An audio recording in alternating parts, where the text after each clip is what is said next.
Now, concerning abortion, there's been so much speculation, especially online, of people misusing and quoting the Bible out of context to push the idea that God supports abortion from the Bible. One of them is when God made Adam, He breathed into Adam, and then Adam became a living being. That's in Genesis chapter 2, verse 7.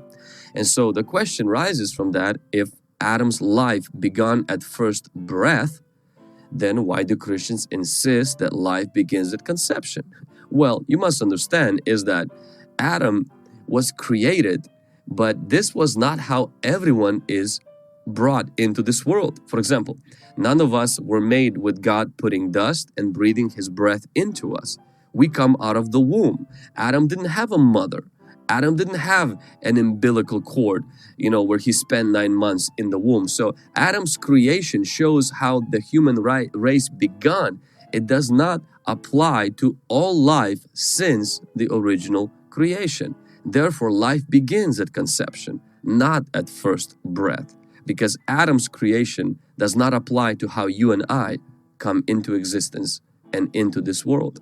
The other component that is used, or the other verse that is used, is Numbers chapter 5, where God supposedly institutes abortion.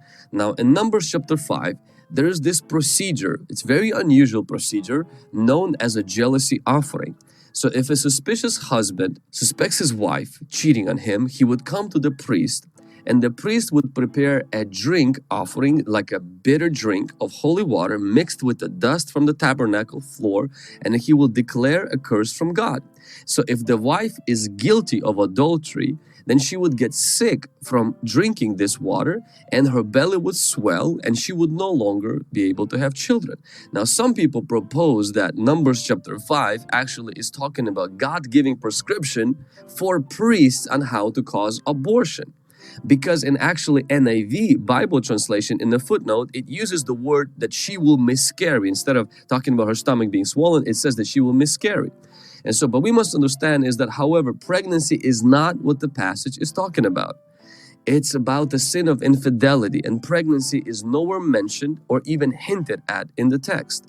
Majority of Bible translations do not translate she would miscarry. They would talk about her womb shivering and talk about pretty much the idea that she will not have children. So this curse of infidelity would lead to barrenness, not to miscarriage, because in Middle East at the time, for a woman not to have children was extremely big personal disgrace. But let's just for a moment imagine or assume that this verse does talk about abortion. God causes abortion. It will still not justify woman's personal choice to abortion, because the accused woman is not exercising her right to choose, but God is exercising His right to judge. The bitter water is not causing the abortion. It is God who brings judgment and takes life. God is the author and the sustainer and the creator of life, and He's the only one who has the right to take life when He chooses to. Only God can take life, not you and not me. Well, some people will argue, well, God killed His Son. Why can't I kill my children? Well, first of all, it wasn't God who killed Jesus, it was our sin who did, according to Acts chapter 2, verse 23. Secondly, Jesus willingly gave His life for all of humanity when He gave up His Spirit on the cross. And so therefore, you can use that to justify abortion. Some people say, well, in the Old Testament, it seems like in Isaiah chapter 13, verses 18, Hosea chapter 9, verses 16 indicates, it gives us this notion that God kills unborn fetuses. So why can't I do it if God does it? You must understand this. Isaiah prophesied God's judgment on Babylon. Hosea prophesied God's judgment on Israel for their sin and wickedness. These judgments are punishments, not prescriptions. God is the righteous judge who judges the wicked. You and I are not God, and His judgments are not your prescriptions. Now you may say, well, abortion is legal, therefore it makes it right. Not everything that's legal is right. Isaiah chapter 5 verse 20 says, woe to those who call evil good and good evil. Holocaust was legal, it wasn't right. Slavery was legal, it wasn't right. People say, well, Abortion is okay when pregnancy happens through rape and incest.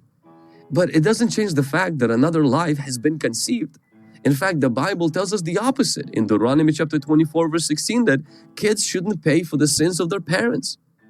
And abortion really punishes the innocent and lets the guilty go free. God says to punish the guilty, not the innocent.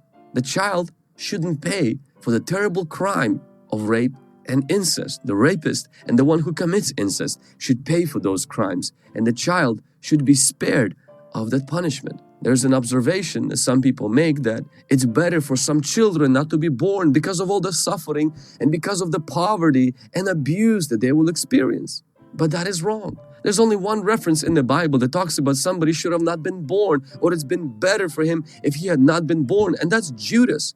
And Jesus talked about Judas and he said it would have been better for Judas not to be born. But you have to understand is Judas's choice to betray Jesus was premeditated. And nowhere did Jesus indicate that it would be right for someone to kill Judas, whether before or after his birth. We believe every child is wanted by God and God has a purpose for them. Some people would advocate, well, if God hates abortion so much, why does He allow miscarriages? It's important to distinguish between naturally occurring miscarriage and a deliberate ending of a human life. Even though miscarriage is known as a spontaneous abortion, it has nothing to do with abortion on demand.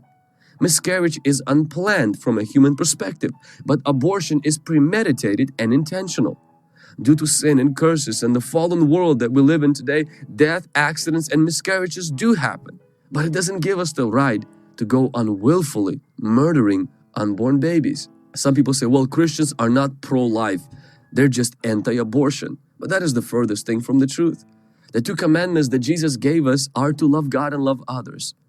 And when God prohibits murder, He's commanding us to do the opposite, to love. Christians have been at forefront of adoption and advocating for the rights of children in the womb and children that are handicapped, children that have mental illnesses, and Christians are fighting for life in the womb and also outside of the womb.